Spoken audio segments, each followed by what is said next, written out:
Que le Seigneur vous bénisse. Nous continuons à parler qu'est-ce que le Saint-Esprit. Et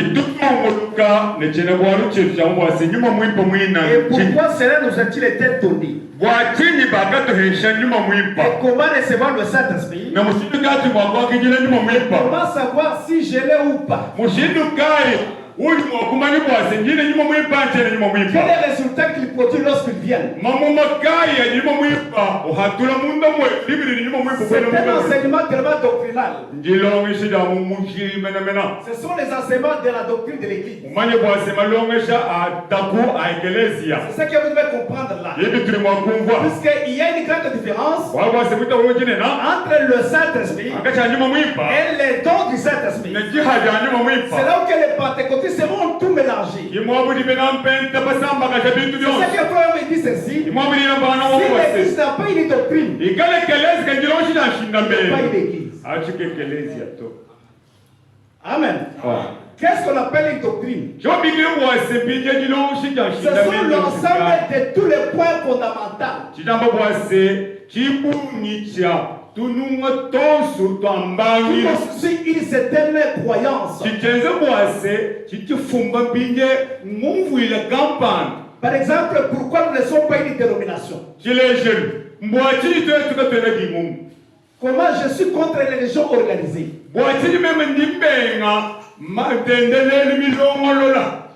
Pourquoi nous n'acceptons pas les femmes soient des prédicateurs?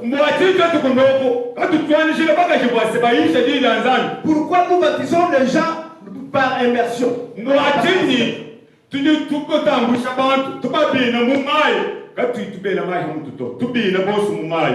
Comment le baptême du Saint-Esprit? Comment le recevoir? Et tout cela, ce sont les points doctrinaux. Puisque beaucoup de gens pensent que quand je parle là, j'ai le Saint-Esprit. Mais quand vous regardez sa vie, il ne forme pas la parole de Dieu. C'est ce que Paul dit ceci. Il y a une grande différence là. Écoutez vraiment ce qu'il dit maintenant. Dans qu'est-ce que le Saint-Esprit?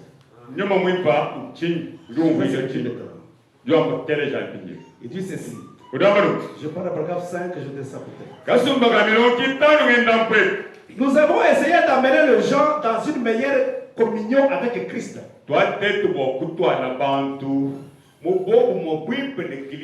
C'est ça notre but.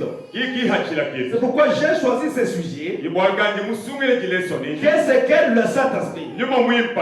Et pourquoi cela nous a tout été donné? Toutes ces choses ici doivent être bien enregistrées. Et comment faire pour recevoir le Saint-Esprit? Comment savoir si je l'ai? Ensuite, nous mettrons cela ensemble comme cela. Puisque dans les réunions qui sont ailleurs, dans les caractères évangéliques, je prêche un peu différent dans différentes dénominations là. J'enseigne seulement leurs propres croyances. À chacune d'elles comme cela. Mais dans tout cela, c'est comme cela. C'est pourquoi je n'ai jamais été coupable de semer la discorde parmi les frères.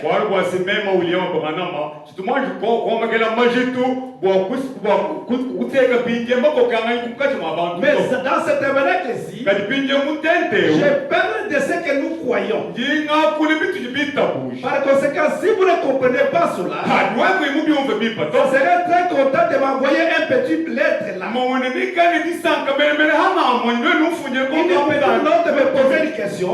Sur la raison que nous croyons, pourquoi nous croyons ainsi. Ça me fera beaucoup de plaisir. Car vous savez que chaque église, si vous n'avez pas de doctrine, vous n'êtes pas une église. Amen. Amen. Si vous n'avez pas de doctrine, vous n'êtes pas une église. Il dit ceci. Nous devons avoir quelque chose que nous représentons. Les principes que nous soutenons. Peu importe l'influence ou la dénomination que quelqu'un appartient.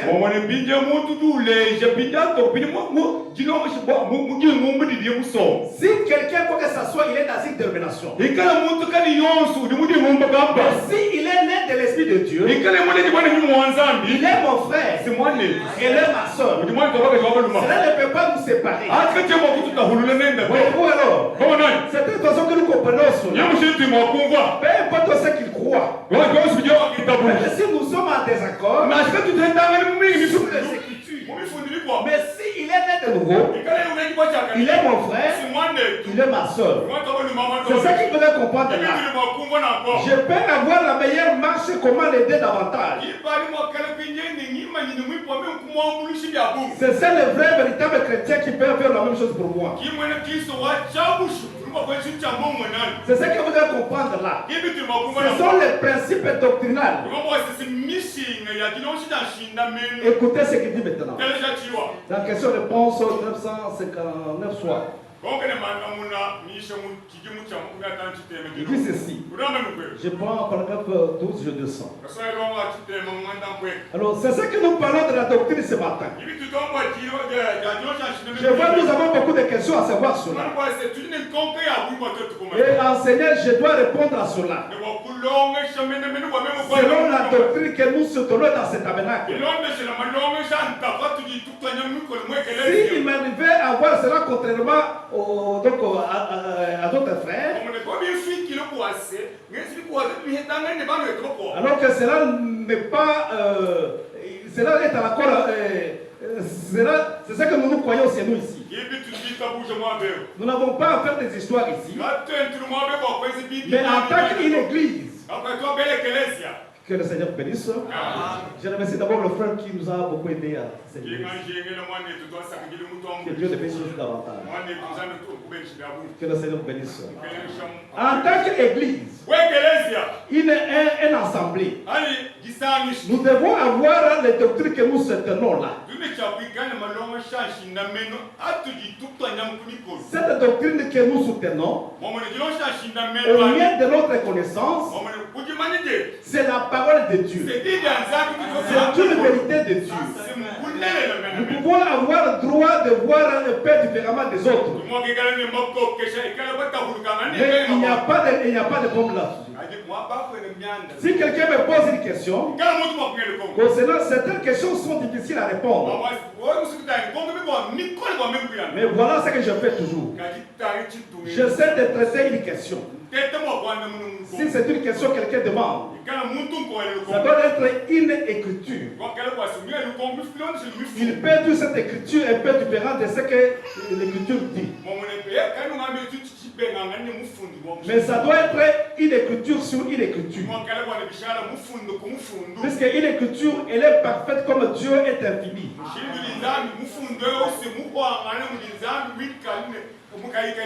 Cela doit être comme cela. Si elle n'est pas dans les Écritures, elle doit être de la Genèse à l'Apocalypse. Si cela n'est pas comme cela, alors cette parole de Dieu, donc, si la parole de Dieu est inspirée, il ne peut pas se contredire. Donc, dans la parole de Dieu, il n'y a pas de contradiction. Amen. Sauf que les gens interprètent de cette façon-là.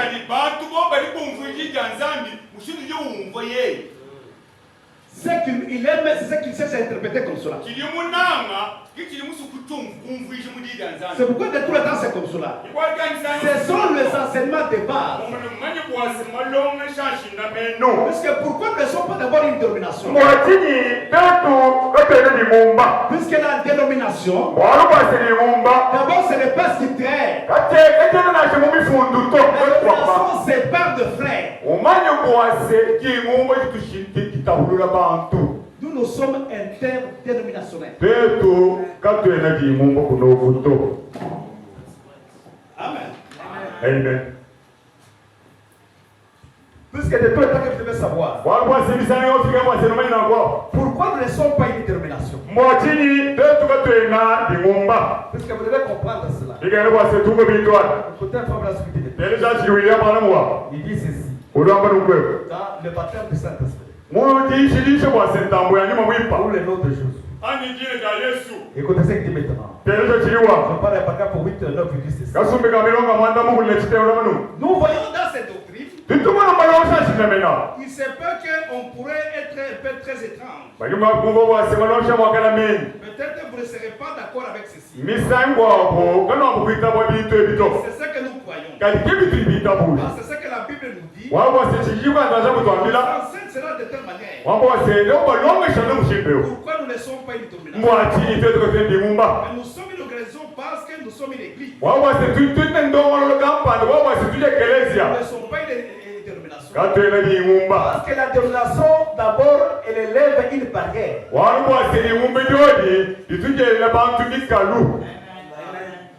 N'allez pas là-bas. C'est les pentecôtistes. N'allez pas là-bas. C'est les méthodistes. Amen. C'est ça la dénomination. Et le maître de barrière. N'allez pas. Ne faites pas ça. Ils sont comme ça. C'est ça la dénomination. Mais nous ne sommes pas une dénomination. Amen. Nous sommes libres. Amen. Quand nous parlons une phrase, nous ne mettons pas point. Si on met un point, on met 3 points de suspension. C'est-à-dire que nous croyons ceci, et ce qui va s'ajouter.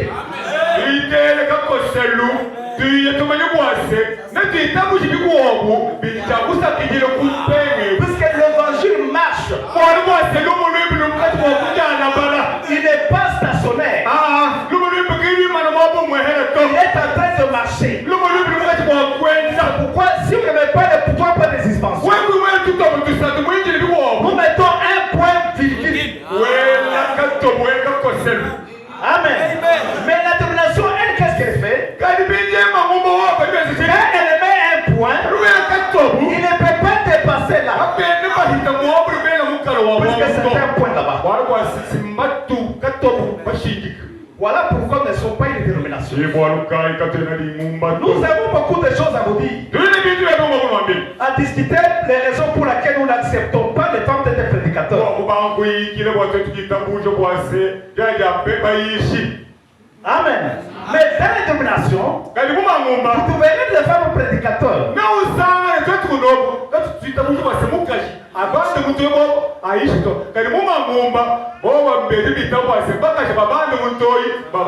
La femme peut chanter. Elle peut jouer le kidar. Elle peut s'appeler le tam-tam. Elle peut être répétée. Mais elle ne peut pas prendre la Bible devant l'église pour prêcher la parole de Dieu. Mais elle peut témoigner.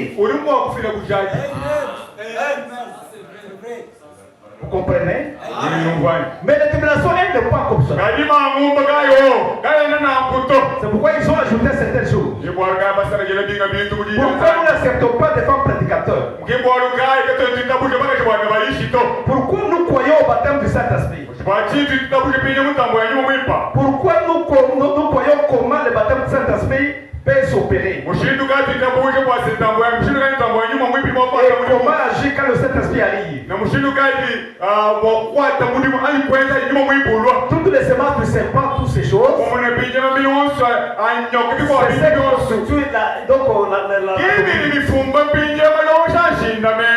Comment commence une termination?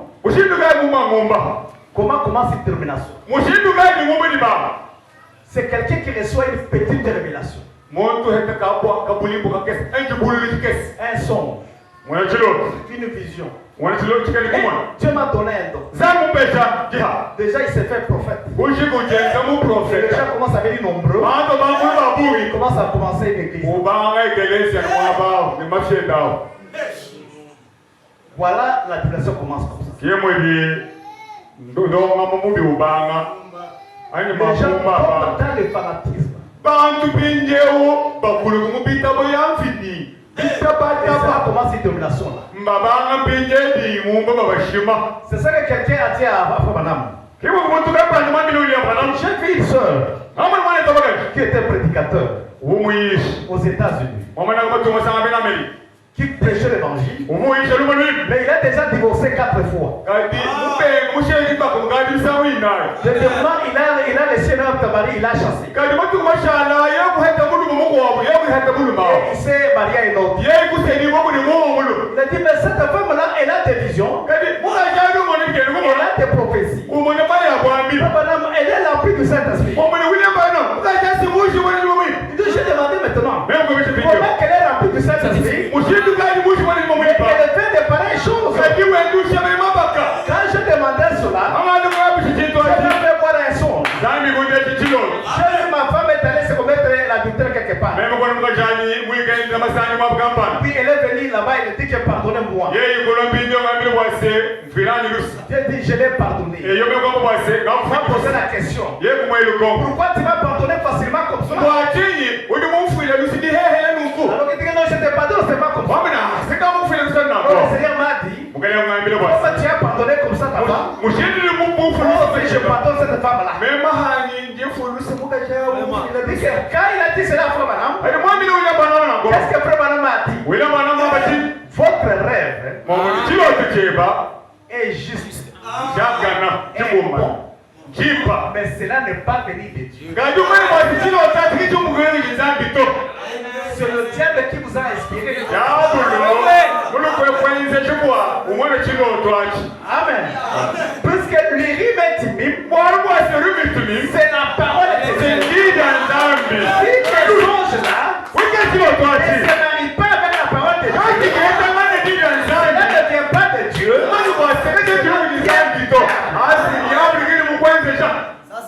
Amen. Quelqu'un peut avoir la révélation. Quand il a cette révélation, nous le mettons sous les rives de timide. Nous avons la première Bible. Nous regardons cela ici. Si cela ne se trouve pas ici, nous avons la deuxième Bible. La parole est révélée. Qu'est-ce que Frère Branham a dit? Qu'est-ce que Frère Branham a dit? Nous prenons cela. Si ça ne se marie pas dans le deux Bible,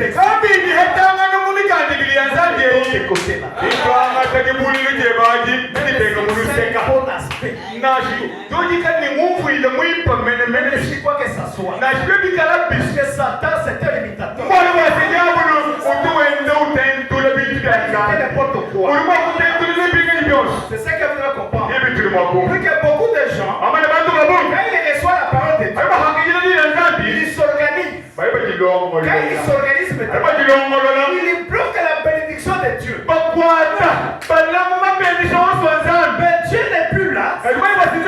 Dieu sort immédiatement. Alors que le diable est entré. Et les gens vont continuer dans les fossés.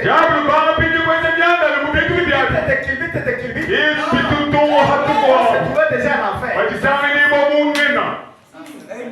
Amen. Nous avons les rémédimes. C'est la parole de Dieu. C'est quoi un prophète est une lampe qui nous éclaire sur nos pieds. Amen. Une lampe qui nous éclaire. Quand vous faites un pas là-bas, vous regardez, il a dit ça, il a dit ça, il a dit ça. Le prophète, il a dit ça, il a dit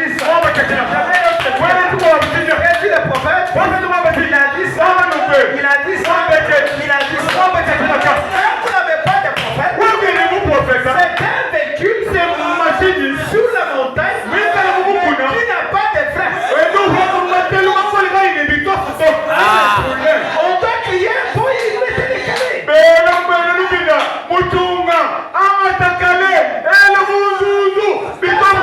Sous les calés là, ça tombe à terre. Il s'est trouvé déjà renversé.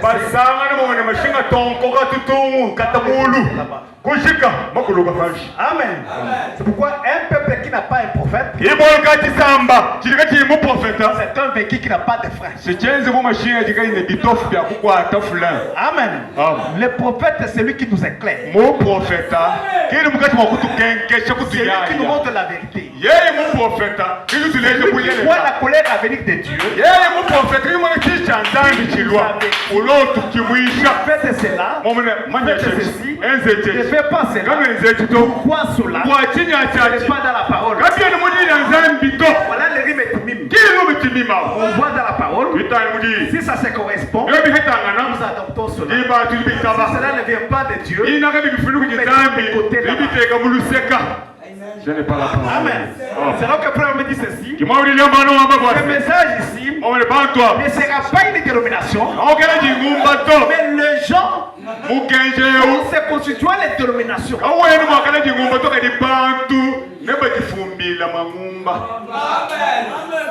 Amen. Le message est déjà donné. Il n'y aura pas d'autre qui viendra. C'est le dernier message. Amen. Il n'y en a pas un huitième. Il n'y a pas que ce soit qui doit encore venir. La parole de Dieu est telle qu'elle est. Amen. Mais vous devez comprendre maintenant. Entrer dans l'esprit du prophète. Afin que pour marcher selon le prophète. C'est pourquoi il dit ceci. Même tout ministère. Si un homme n'a pas la doctrine, il n'a pas le ministère.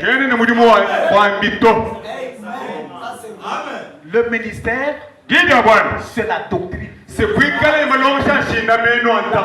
de base. Qui est sous la parole de Dieu. C'est pourquoi vous trouverez certaines personnes qui tombent dans la polygamie. Pourquoi cela? Il ne suit pas la ligne de conduite. Amen. Il a dit nous pouvons prendre plusieurs. Sauf elle ne peut pas faire. Elle n'est pas un homme. Qui est l'homme?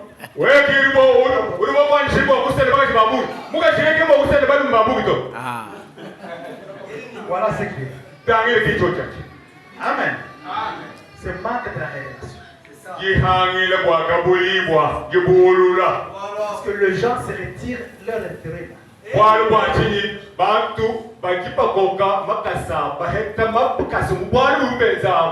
C'est pourquoi ils la font comme ça. Ils tombent dans le fanatisme. C'est ce que Frère dit ceci.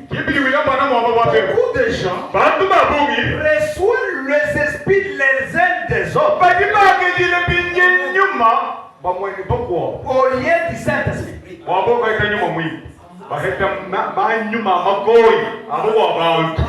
Marcher avec un polygame. Tu tomberas dans la polygamie.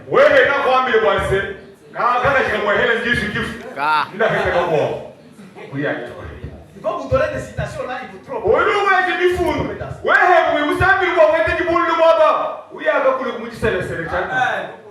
Tomber avec un adultère. Tombera dans l'adultère. Au lieu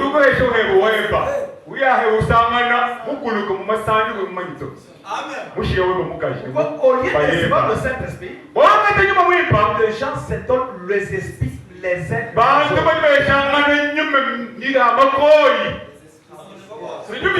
Ils tombent dans les décadences. Amen. Écoutez Frère Nassim maintenant. Il dit ceci. Dans le péché pardonnable. Je prends 40 ici ceci.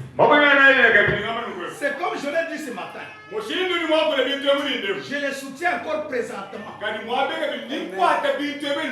À cette question très importante. Puisque vous devez apprêter de quelques instants ici. C'est que les hommes prennent les esprits les uns des autres. Au lieu du Saint-Esprit. Faites attention. Voyez-vous maintenant. Vous ne pouvez pas recevoir l'esprit d'un homme. Au lieu du Seigneur. Amen. Si vous allez dans l'église, vous savez comment les pasteurs se comportent. Vous verrez que tout le monde va se comporter de la même façon. S'il est colérique, il est apaisé, tout le monde sera pareil. S'il bouge la tête comme ça,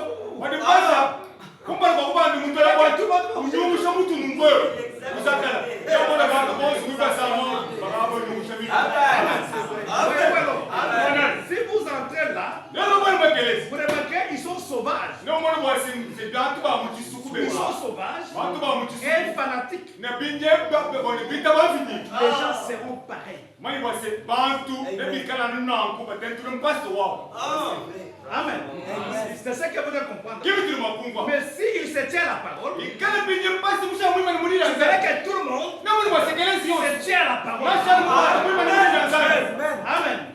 C'est ça que vous devez savoir. Puisque les gens se transmettent les esprits les uns aux autres au lieu du Saint-Esprit. C'est ça que vous devez faire beaucoup.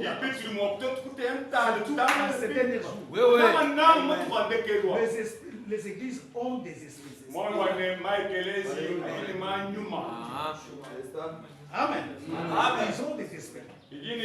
Quand vous entrez, c'est les Tchévé-Tchami. Vous remarquerez que cet esprit-là, tout le monde est avec ça.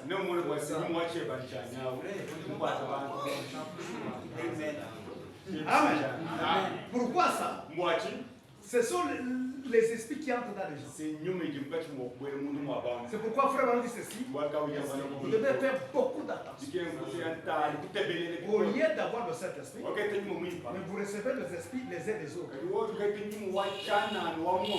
Qui là, ça va vous entraîner en enfer. Voilà pourquoi nous parlons du Saint-Esprit. Écoutez ce qu'il dit maintenant. La raison pour laquelle j'ai pris ce sujet, parce que nous ne pouvons pas venir recevoir le Saint-Esprit avant de savoir ce que c'est le Saint-Esprit. Nous ne pouvons pas recevoir le Saint-Esprit. Si vous savez qu'est-ce qu'est le Saint-Esprit, vous devez savoir que cela vous a été donné. Tu ne peux pas seulement le recevoir parce que tu savais qu'il vous a été donné. Vous devez savoir quel est le résultat qu'il produit.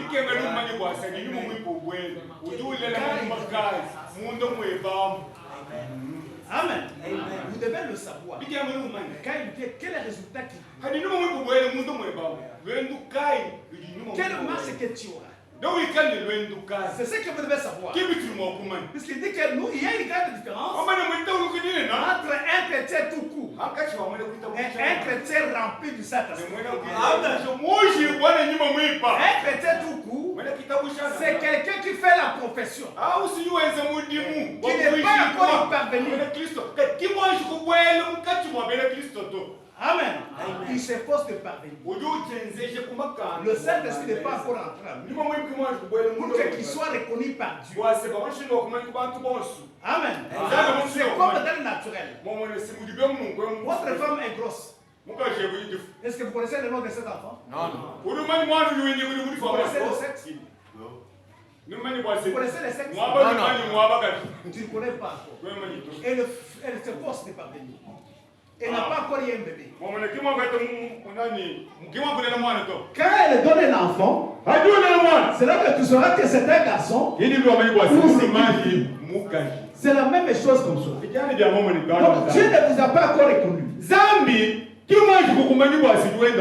Écoutez, frère, ce qu'il dit maintenant. Il y a une énorme différence entre un chrétien tout court et un chrétien rempli du Saint-Esprit. C'est là où on va dans les Écritures. Et là, c'est précisément par rapport aux Écritures. Pour commencer, il y a un chrétien qui fait profession d'être un chrétien. Si ce chrétien n'est pas encore rempli du Saint-Esprit, il n'est pas en voie de devenir un chrétien. Il fait profession de croire. Il s'efforce d'y parvenir. Mais Dieu ne lui a pas encore donné le Saint-Esprit. Il n'est pas encore arrivé dans ces buts-là pour que Dieu les reconnaisse.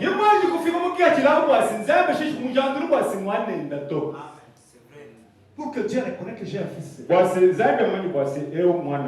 Amen. Pour que vous connaissiez même dans le naturel que j'ai un enfant.